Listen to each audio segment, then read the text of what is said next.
बिस्मिल्लाहिर्रहमानिर्रहीम व बिही नस्तईन व हुवा खैरु मुईन। ये क्लिप जो तैयार हो रहा है अलहाज माजिद हुसैन मूसवी साहब और मौलाना वसीम अब्बास साहब और आगा अली रज़ा साईं साहब की फरमाइश पर कि अयाम अज़ा में बाज़ लोगों ने मसाइब आले मोहम्मद को मिनिमाइज करने की कोशिश की। मसलन ये कहा गया कि हाँ वही बता रहे कि मसलन ज्यादा ना रोए, है ना, ये आवाजें उठी कि ज्यादा ना रोए, ईमेल्स भी आए कि ज्यादा ना रोए।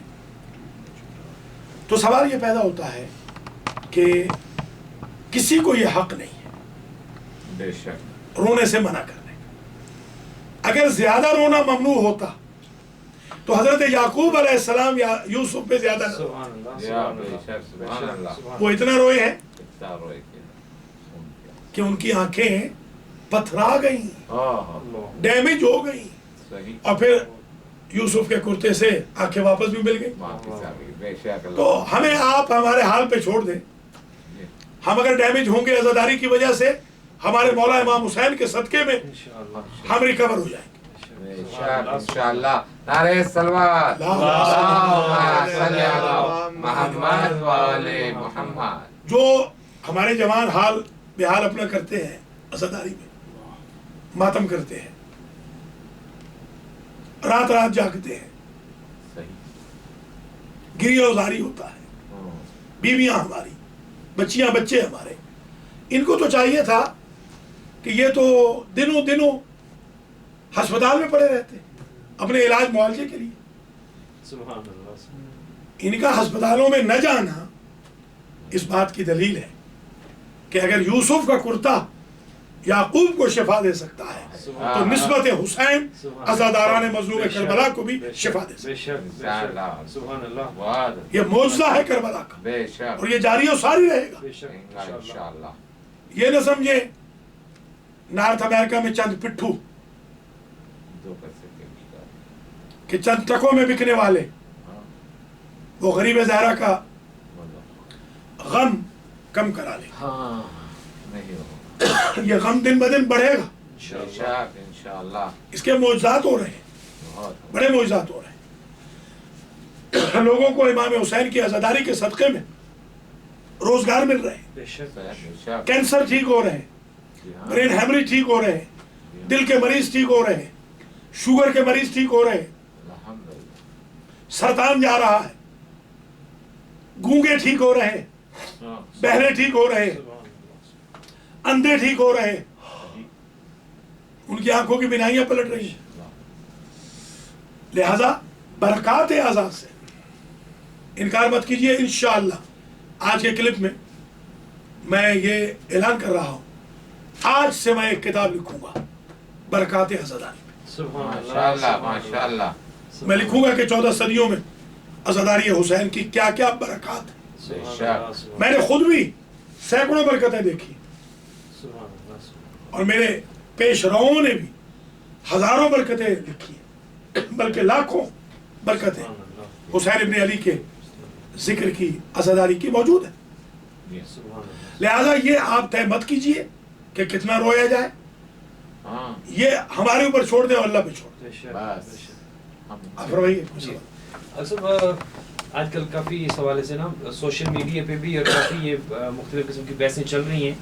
एक तो अयाम अज़ा के हवाले से कि एक ऐसी रिवायत को पेश किया जाता है जी कि असीरान करबला जो थे, कुछ रिवायत में वो कहते हैं जी कि वो 40 दिन तक जो है वो यजीद की कैद में रहे, और कुछ लोग जो है ना वो ये दलील देते हैं कि वो 3 दिन और कुछ 1 साल का भी है। तो इस बारे में काफ़ी लोगों के बारे में कन्फ्यूजन है, तो आप प्लीज़ इरशाद फरमाइए कि सही रिवायात की रोशनी में कुछ इरशाद फरमाइए।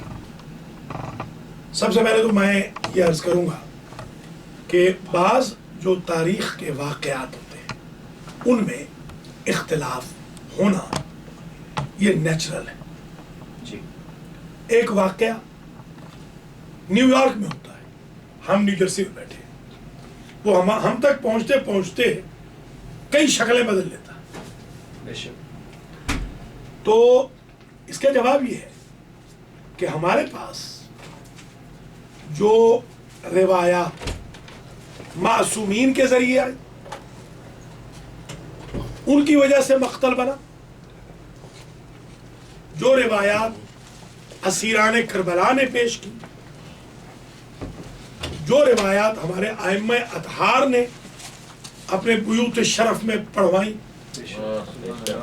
جب مجالس ہوتی تھی، یا انہوں نے خود ارشاد فرمائی، یا وہ روایات جو حضرت مختار علیہ الرحمہ نے قاتلوں سے پوچھی اور اس کی ڈاکومنٹیشن بنوائی، یا راویوں سے پوچھی، حمید ابن مسلم جیسے کرسچن راوی، ابو الخنوق جیسے مسلمان راوی، تو یہ تمام جو ہمارے پاس ذخیرہ آیا اس کو ہم نے کریکٹ کیا۔ کلیکٹ ہونے کے بعد یہ کتابیات کی شکل میں بھی آئے، خود میں نے بھی الحمدللہ اس پر کتابیں لکھی ہیں مقتل پہ ماشاءاللہ۔ ابھی بلکہ آج ہی آپ کو جو کتاب دی تھی جی ابن نما کے مقتل کا ترجمہ بھی جی بالکل آ گیا ہے، سید مکرم کا مقتل ہے مثلا، ابھی مخنف ہے، جی مقاتل بہت ہے۔ میرے اپنے خیال میں اس میں اختلاف ضرور ہے، میں پہلے بتا رہا ہوں تاکہ کوئی میرا بھائی بہن سنے تو یہ نہ کہے کہ میری نظر نہیں ہے اختلاف پر۔ میرا اپنا نظریہ یہ ہے کہ 40 دن میں پہلا 40 تقریباً ناممکن لگتا ہے کہ کربلا میں منایا گیا۔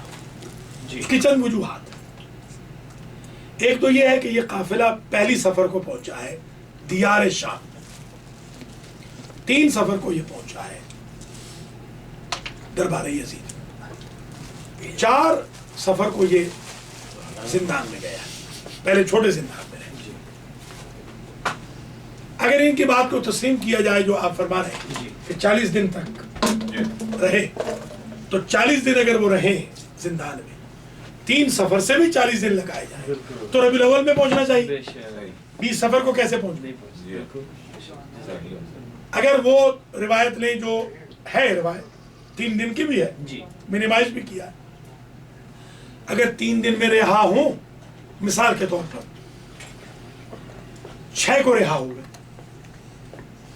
یہی ہوگا یا 7 کو رہا ہو گئے، 7 کو رہا ہونے کے بعد 3 دن تو انہوں نے ماتم کیا ہے، 3 دن تو مجلس ہوئی ہے، تو 11 کو نکلے ہوں گے، 11 کو نکل کر پہلے جائیں نجف، پہلے نجف گئے، پھر کربلا گئے، تو یہ 10 دن میں مشکل لگتا ہے۔ ہو سکتا ہے میرے کسی بھائی کے ذہن میں یہ سوال پیدا ہو کہ جب گئے تھے تو پہنچ گئے تھے، 11 محرم کو چلے، 12 کو آ گئے عبید اللہ ابن زیاد کے دربار میں، 12 کو چلو 13 کو ہی چلے ہوں، 14 کو چلے ہوں، 15 کو بھی چلے ہوں محرم کو، تو پہلی سفر کو تو پہنچ گئے۔ یہ سوال اٹھ سکتا ہے ذہن میں، اس کا جواب میرے استاد محترم نے دیا، آیت اللہ شیخ علی محمد علی مدرس افغانی، اور میرے بھائی علامہ آیت اللہ راجہ محمد مظہر علی خان قبلہ بھی اس وقت موجود تھے درس میں۔ انہوں نے فرمایا تھا کہ انہوں نے نغمہ ہدی گایا۔ نغمہ ہدی یہ ہوتا ہے کہ جب نغمہ ہدی گاتے ہیں تو اونٹ گھنٹوں کا سفر، دنوں کا سفر گھنٹوں میں کرتا ہے، تو واپسی میں تو نغمہ ہدی نہیں گایا نا۔ تو اس سے میں سمجھتا ہوں کہ وہی روایت درست لگ رہی ہے کہ سال بھر یہ غریب سادات اس بے چھت زندان میں صعوبتیں برداشت کرتے رہے.